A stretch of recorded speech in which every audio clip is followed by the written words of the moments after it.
In this video, I'll show you how to use an Afterpay virtual card, step by step, so you can pay with Afterpay at supported stores the right way. All right, let's get into it.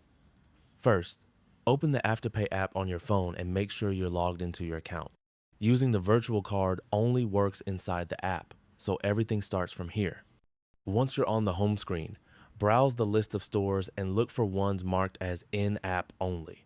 As long as you see that label, you'll be able to use the Afterpay virtual card for that purchase.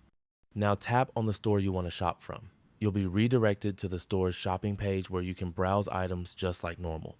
Go ahead and add everything you want to your cart, then proceed to checkout. When you reach the payment section, select the Buy Now, Pay Later option.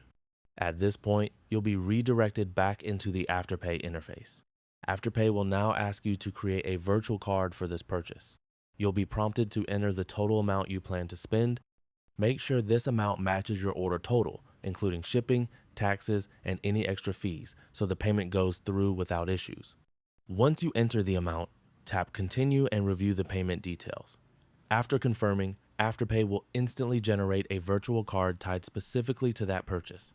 This card is single use, meaning it's created only for this transaction and can't be reused later. After that, the payment will process, and your order will be placed using the Afterpay virtual card. You can track this purchase anytime by going to your profile and viewing your orders inside the Afterpay app. You can repeat this same process for future purchases as long as you have available spending power in your Afterpay account. And that's it. That's exactly how to use an Afterpay virtual card step by step. One last thing, since you're making payments and entering card details online, it's smart to protect your connection. If you want extra security, check out NordVPN using the link in the description to try it risk-free for a great price.